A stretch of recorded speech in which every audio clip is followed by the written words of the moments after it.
네, SK 하이닉스 한번 보겠습니다. 사실 이제 제 유튜브를 많이 보신 분들은 아시겠지만 제가 반도체주는 삼성전자를 SK하이닉스보다 한 5배 이상은 많이 말씀드린 것 같아요. 그래서 SK하이닉스는 정말 가끔 좀 말씀드리는데 그게 이제 저의 삼성전자에 대한 사랑을 조금 담고 있는 그런 부분이기도 하지 않나 이렇게 생각이 됩니다.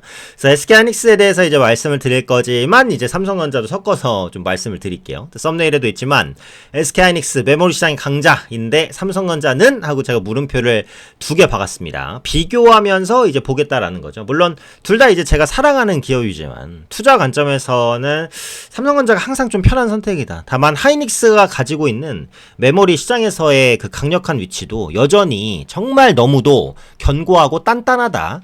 이런 생각입니다. 한국인으로서 상당히 좀 자부심이 느껴지게 하는 하이닉스다. 이런 생각도 들어요. 자, 뭐 이런 기사가 좀 나왔습니다. 어그로성 기사일 수도 있는데 좀 상징적인 기사기도 하죠. SK하이닉스가 33년 신화 삼성전자를 꺾었다. 자, 그럼 뭘 꺾었을까요? 한번 볼게요. 자, 하이닉스가 30년간 글로벌 D램 시장 1위를 지켰던 삼성전자의 벽을 넘어섰다. 네. 시장조사기관 옴디아에 따르면요. 올해 1분기 글로벌 D램 업계 매출 규모는 263억 4,300달러, 36조 원. 상당히 큰 규모죠. 전분기보다 9% 감소한 결과인데 D램 계약 가격 하락 HBM 출하량 감소 영향인데요. D램 시장 점유율에 따르면 SK하이닉스 D램 점유율이 지난해 4분기 36%, 올해 1분기 36.9%, 0.9%포인트 올라갔고요. 삼성전자의 점유율은 38.6%, 34.4%로 4.2%포인트 하락하면서 1위를 내렸습니다. D램 점유율에서 하이닉스가 삼성전자를 앞선 것은 처음이다라는 부분입니다. 결국 뭐 때문이죠? 네, 당연히 HBM 덕분이다 라고 보시면 되겠죠. 레거시 D램 쪽으로는 이제 삼성전자의 상대가 안 됩니다만 HBM이라는 고가 메모리 반도체가 부각받으면서 SK하이닉스가 빠르게 삼성전자를 추월하는 그런 모습들이 나타났다라는 겁니다. 그러면 이제 33년 신화의 삼성전자를 꺾은 SK하이닉스 다음 격전지는 HBM4다. 이렇게 이제 나와 있어요. 역시 삼성전자의 이제 그 벽을 1차적으로 넘어섰고 그 다음에 HBM 시장에서 강력한 점유율을 유지할 수 있을지 그게 이제 관건이다라고 보시면 될 것 같은데 제가 항상 반도체를 말씀드릴 때 이런 언급을 했어요. AI 반도체 시장에서는 비메모리 반도체가 더 중요한 것은 맞아요. 그리고 비메모리 반도체 시장 규모가 메모리 반도체보다 3배, 4배 정도 크고 앞으로는 더 커질 겁니다. 그럼 그만큼 비메모리가 중요해요. 다만 메모리 반도체 없이 비메모리만 단독으로 성장할 수 있다 없다? 없습니다. 자, 앞으로 이제 AI가 계속해서 발전하면 뭐예요 지금? 학습 방식이잖아요. 학습이라는 건 뭐예요? 공부를 한 다음에 그 공부한 걸 저장을 해야 된다는 겁니다. 그래서 메모리 반도체가 반드시 필요하고요. 앞으로 휴머노이드 로봇, 그 다음에 이제 그 뇌의 구조를 유사하게 그 만드는 반도체, 이런 것들이 이제 생기게 된다면 결국 사람의 학습 방식과 비슷한 개념을 가질 텐데 사람도 결국 공부하고 학습하면서 성장을 합니다. 근데 공부하고 학습할 때 기본적으로 받아들이는 것, 해석하는 것, 창작하는 것, 만들어내는 것 중요해요. 계산하는 것도 물론 중요하죠. 하지만 저장이 없으면 이 모든 것들을 아무것도 할 수 없습니다. 그래서 메모리 반도체 입지는 굳건하다. 그러니까 저는 삼성전자가 파운드리 하는 것도 뭐 좋고 비메모리 하는 것도 좋지만 그보다는 메모리 반도체에 주력해야 된다는 말씀을 자주 드렸고 SK하이닉스는 메모리 반도체라는 한 우물만 팠잖아요. 그러다 보니까 삼성전자를 꺾을 수 있었다. 이렇게 이제 큰 그림에서는 해석할 수 있어요. 어쨌든 앞으로는 이제 HBM4에 대한 공급 능력이 굉장히 중요하다라는 부분인데 HBM4에서는 누가 승기를 잡을까요? SK하이닉스가 상당히 유리한 위치에 있는 것이 사실입니다. 현재 HBM 시장의 강자 SK하이닉스 따라잡을 자 없죠. 네, 2위 삼성전자, 3위 마이크론이지만 SK하이닉스와는 어쨌든 기술 격차가 벌어져 있는 상황이긴 합니다. 삼성전자가 이걸 따라잡기 위해서 많은 투자를 하고 있기 때문에 좀 더 지켜봐야 돼요. 다만 HBM4에서도 하이닉스가 우위를 점할 가능성이 높다는 거예요. 최근에 주가를 봐도 SK하이닉스에 대한 러브콜이 더 쏟아지는 게 그 이유라고 보시면 되겠습니다. AI 시장이 폭발적인 성장을 한다라는 것은 모두가 아는 사실입니다. 거기는 메모리 반도체가 반드시 뒷받침이 돼야 되고 지금은 HBM을 뛰어넘는 메모리 반도체는 아직까지는 없어요. 아직까지라는 겁니다. 앞으로 또 나올 수 있겠죠. 아직까지는 없기 때문에 HBM의 강자가 메모리 AI 시장의 강자, 이 공식은 깨지기가 어때요? 쉽지 않다. 이렇게 이제 보시면 될 것 같아요. 근데 마이크론의 약진도 두드러지기 때문에 하이닉스도 손을 무조건 놓고 있다. 뭐 이렇게 방심해서 되는 상태는 아니라고 보시면 되겠죠. 엔비디아 공급망에 속해 있는 마이크론은 HBM에 힘입어서 올해 1분기 D램 시장에서 25% 점유율 3위에 올랐습니다. 하이닉스 삼성전자와 비교해서 증가폭으로는 가장 크다라고 보시면 되겠고요. 매출도 메모리 3사 중에 유일하게 전분기보다 성장하는 기염을 토했습니다. 그래서 마이크론도 지금 이제 무시할 수 없는 상대가 되었다. 이렇게 보시면 되겠고요.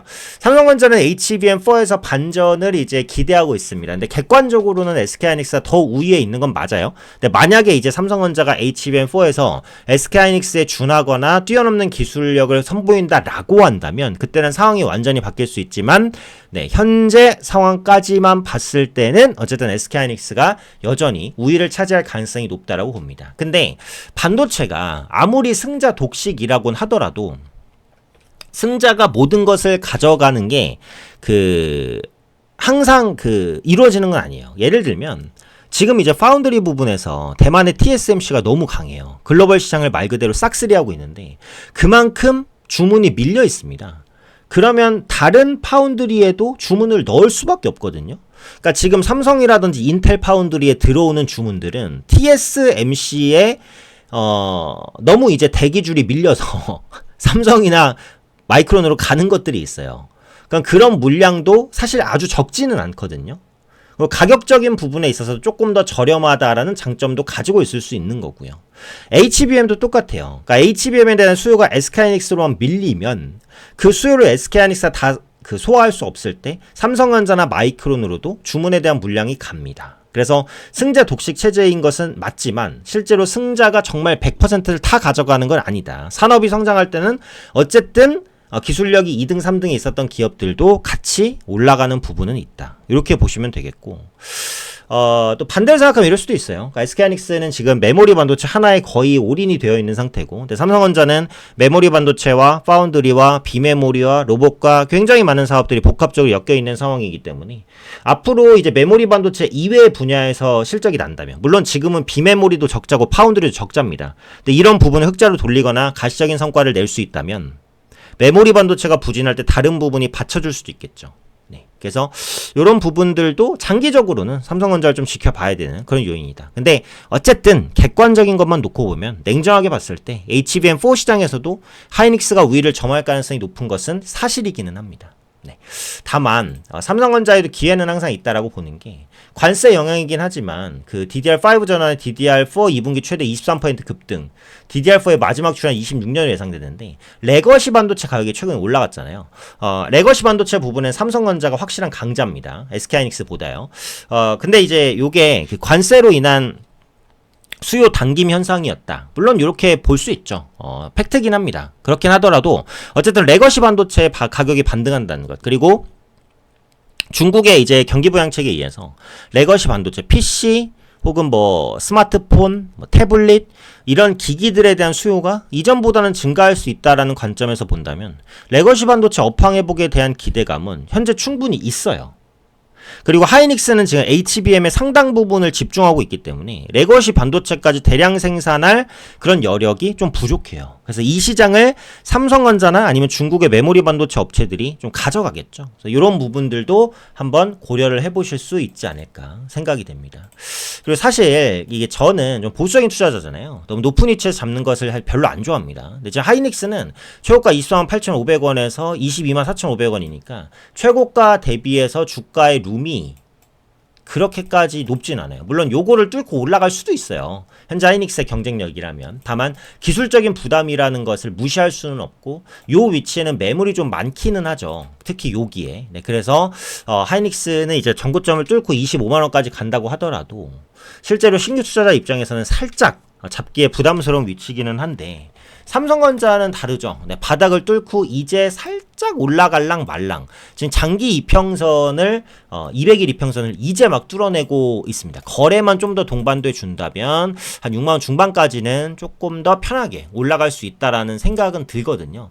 그래서 지금은 SK하이닉스가 삼성전자보다 강한 이유는 분명해요. 아까 설명드렸듯이 뭐 HBM 부분에서의 경쟁력을 아직까지도 견고하게 잡고 있고 HBM4에서도 어쨌든 승기를 잡을 가능성이 높은 것도 맞으니까. 네.